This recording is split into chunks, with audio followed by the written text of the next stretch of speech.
Yeah, we can move on to number two here. So until things change on one team's roster, I'm sticking with this pick.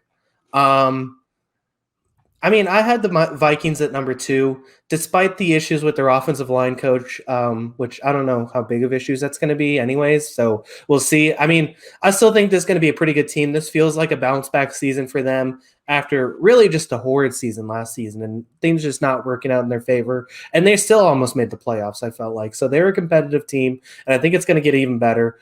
So yeah, I got the Vikings here at number two. Yeah, this is also most teams I'm lower on than the general consensus because, if you gave an average fan, okay, how many wins do you think every team is going to get? They're going to end up with more than, 8.5 wins per team, right? Just because you naturally, I think, are more optimistic about teams. This is one of the few teams that my system has a lot higher than I think most people would expect. I think that it all kind of starts with the coaching a little bit. With, you have Mike Zimmer, who I had as 12th. Maybe I don't think I had him as 12th. I think I had him as 18th, I believe is what it was. I think I wrote my notes wrong. I believe I had him as 18th in the coaching rankings. But, really the question is, I feel like the offense, I don't love what they did last year of this super run heavy. Establishing the run when you have Dalvin Cook makes sense, but I think they went a little bit too far last year.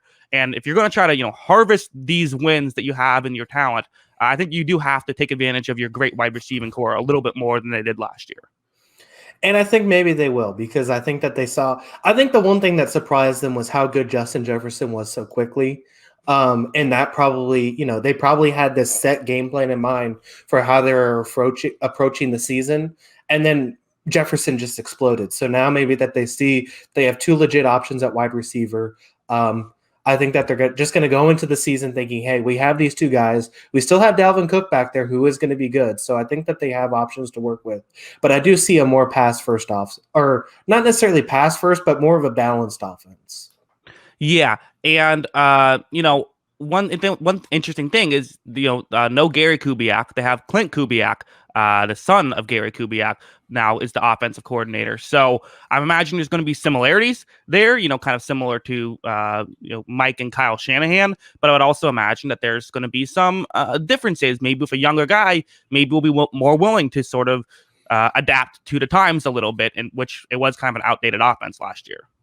Yeah, 100% agree. I mean, the thing is like we say that there's probably going to be a lot of similarities and it might look exactly the same as far as the playbook, but just the rhythm of play calling, I think, is going to change a little bit, and that might make some changes to the play calls itself.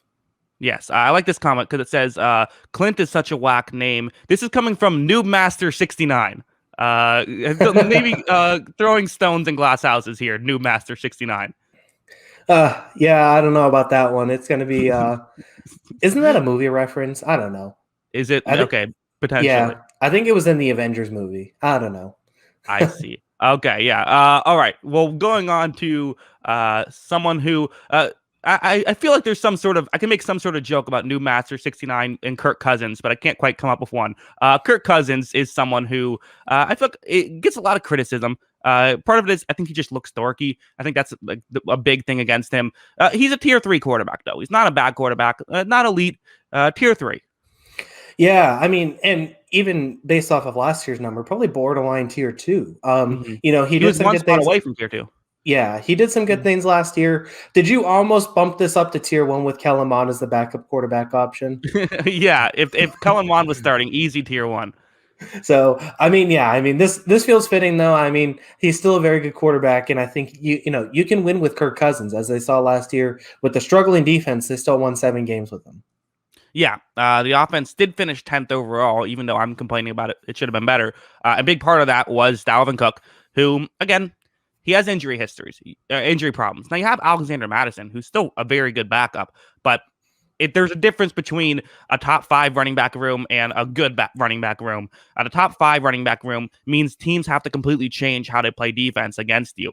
And if Dalvin Cook can get these guys into zone coverage, and now you can take advantage with some of the receivers, that's what he can do, and he's been very effective at it. So it's a tier 1 running back room. Yeah, and their third string's Amir Abdullah, who I might go to my grave thinking he's going to be a star running back one day out of Nebraska, but we'll Uh-huh. see. No, I'm just kidding. I think I'm giving up hope on that finally. But Cook's awesome, so when he's on the field, it's going to be a big thing. And I think Mattinson, like you said, he's still going to be a very good running back behind him too. So I think it's a really good duo, and why they ran the ball so much. Yeah, and then you go over to the receiving core, like I've kind of alluded to, Thielen and Jefferson. I mean, it's as good of a 1-2 punch as there is in the NFL. There's a couple guys you could argue maybe this team or that team, but they're up there. The third option is, they just added D.D. Westbrook. They have Chad Beebe. They drafted someone who I like, Amar Smith Marset, who I think that.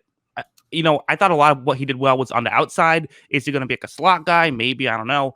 You also have Irv Smith Jr., who is good in a limited role. He's a good receiver. So to me, this is a tier one receiving option grouping. I mean, especially with just largely due to the Thielen Jefferson combo.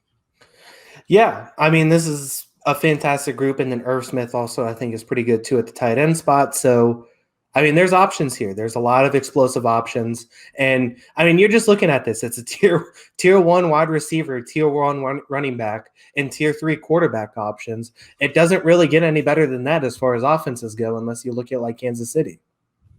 Yeah. I agree. The chat, some very funny comments about Kirk Cousins is distracting me. I got to stay away from the chat sometime.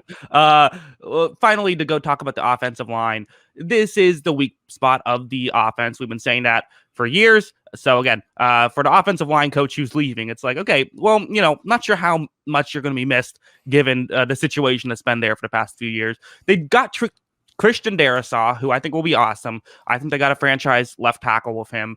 They also have Brian O'Neill as the other tackle for the interior. Center Garrett Bradbury, who I was so ready to take the next step. Good run blocker, yet to get together pass blocking. And then for the other interior guys, you have Urza Cleveland, who's solid, but then kind of the question mark is going to be that other guard position with will it be Mason Cole, who was a not great center for Arizona, or will it be Wyatt Davis, third rounder? That's the main issue. They have some other solid pieces. Really, Darrisaw is the headliner, I would say, and he is a rookie, so it's a tier 4 offensive line for me. Yeah, but it kind of is going in the right direction because it's like, like you said, you like to build with the tackles and center. If Bradbury can figure out some of the pass blocking stuff, Darrisaw coming in, O'Neill's probably been their best offensive lineman. So having those three options, I mean, those can be pretty good options if things kind of work out. I mean, I think Darrisaw, like you said, I think Darrisaw is going to be good. They just need the other two to kind of hold up there, and especially Bradbury. And then all of a sudden, that's a solid offensive line that you're working with. Yeah, and so even with the tier 4 offensive line, this is an 8.76 win offense for me. I have them as the 5th best offense in the NFL. So the offense I'm a big fan of. Yeah, I mean, this is a really fun group. I think you said it finished 10th last year. That feels right. And I expect similar results this season. I think Jefferson can get even better. I think Thielen's still awesome. Cook, I still think can put up some really good years. I mean, this is a really fun group, and I think the Vikings are due for a bounce back year, starting with this group and then a solid defense behind them. Yeah, my one concern is just, hey, sometimes throw the ball to Adam Thielen. Hey, sometimes just throw it up to Adam Thielen. Throw it to Justin Jefferson. That's all I got to say. My only concern about this offense is don't be afraid to push the ball down the field a little bit more than they did last year. Yeah, and like I said, I think that there is an opportunity that they will because I just think that they didn't. I think they expected a lot of coverage to go Thielen's way. They weren't ready for Justin Jefferson to be this good. All of a sudden, those things started working, but it's like, well, we have all these game plans to run the ball heavily. So I think it's going to go more balanced, like I said, this season. And I think they're going to take more chances, and I think they should take more chances. Yeah, moving on to the defense. So their coverage was bad last year, and they have they added multiple guys in free agency to do better than that, which I like. If you have an issue, fix the issue. That you gotta, if especially when it's a position of importance as coverage is, you can argue of how much did they improve. That's a discussion to be had. But you have, they added Brashad Breeland, Patrick Peterson to go along with the two rookies last year, Cameron Dantzler, who might have had the best rookie season last year, despite the fact that he can't even break a 4.6 40, but it was a zone coverage scheme that he was able to excel in. Jeff Gladney excelled in nothing. I still don't understand that pick. He's as good.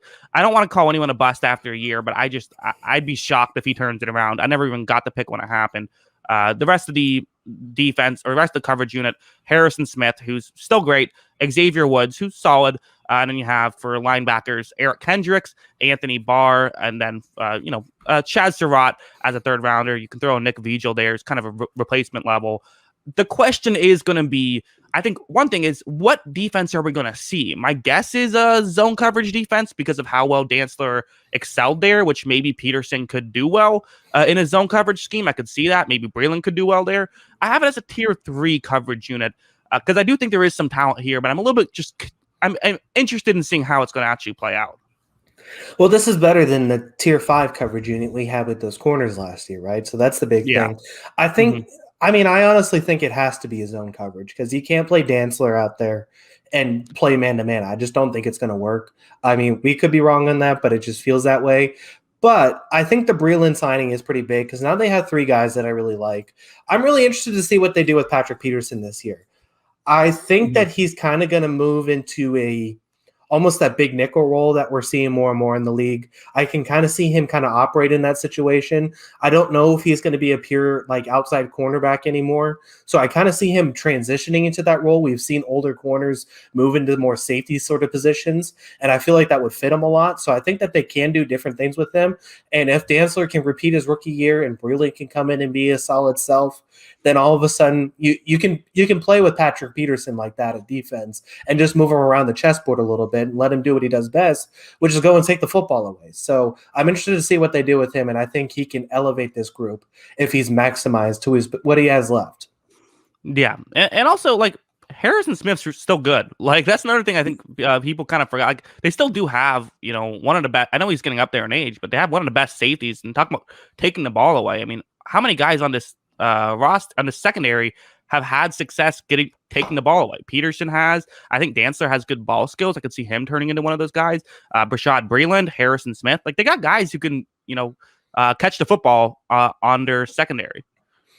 Yeah, and it's crazy that Anthony Harris is gone, and that was probably their best ball skill guy for the seasons before, and then all of a sudden now they still got all these options to work with. So I think that this defense is going to be flexible at the back. I think it's just going to be better than last season.